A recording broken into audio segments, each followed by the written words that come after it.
And the 3 days of darkness, the Lord is showing us that He's about ready to bring a huge chastisement and change upon the world. And He's asking us to prepare and to repent and convert. Those are what He's asking us to do, basically to return to Him. So, one of the things he's going to do is, we're seeing already that you're not going to be able to go to a grocery store and buy anything unless you have a number. And some stores, and I'm not going to say the names of those stores, but some stores, they have already set up that the minute that you scan your account card, your membership card, it automatically accesses your bank account. So you're being monitored as to what you buy already. You don't walk into that store and purchase anything like you do it at one of your grocery stores here in the U.S. You walk in, you scan your account card, everything that you take off that shelf and put in a bag, what have you, that is automatically taken from your account. All right. Now, some people say, oh, that's cool. No, it's not. Let me tell you, it's not.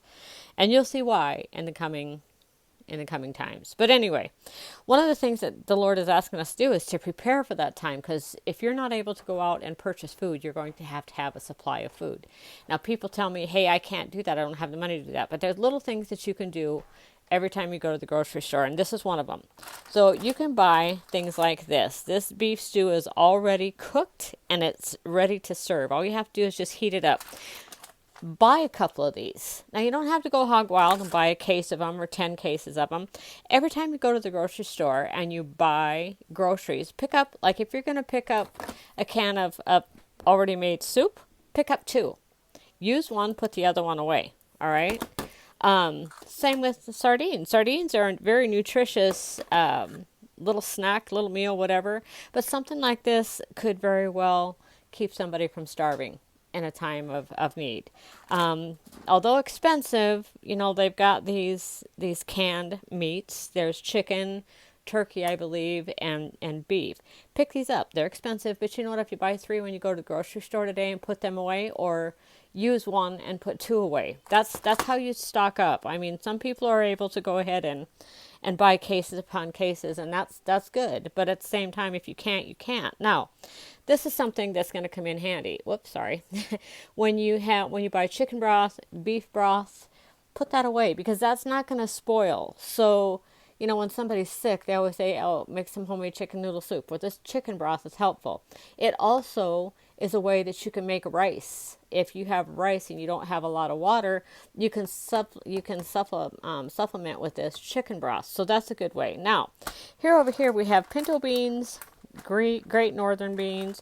I put a mixture of beans in there. Now, what you do is you buy these Mylar bags, and they come, most of the time, you may have to order separately, the oxygen absorbers, but you put your beans in there, you put your oxygen absorbers in there, and then you seal it. And it literally takes the oxygen out of that.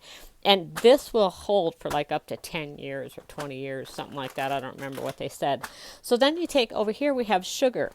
You're going to need sugar for most of your cooking anyway, or most people do, not everybody, I guess. So buy an extra 5 pounds or an extra 2 pounds, put it in a Mylar bag, seal it, put it away. The next time you go to the grocery store, do the same thing. And then you can add to this. I think this holds, 10 pounds of sugar. I can't remember. But it'll hold 10 or 15 pounds of sugar. So then you have this. Now this again, once you seal it with the oxygen absorbers in there, it's going to last for a very, very long time. You don't have to worry about it. Another way is canning. These are tomatoes that we had in our garden, and once we harvested them, we just canned them. And then you can put them away and forget about them. So these are just some of the things that you can do to prepare. Now, these little boxes that I have over here, they're plumb full of things like this and some canned goods. But you know what? Sometimes some things need to be put in like a plastic tote. You should get food grade, but if you don't have that, then just get a regular tote and put them in. And then put them up. And, mark on them what's in the tote. And that's one way that you can start preparing for what's coming.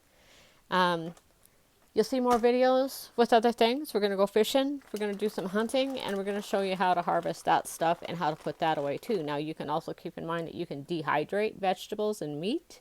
You can freeze dry. I don't have a freeze dryer because it's way too expensive for me. But you can dehydrate and you can can things. If you don't know how to can, go to Rose Red Homestead on YouTube. She's awesome. She walks you through it step by step, and her videos are wonderful. So, okay, guys, that's it for today.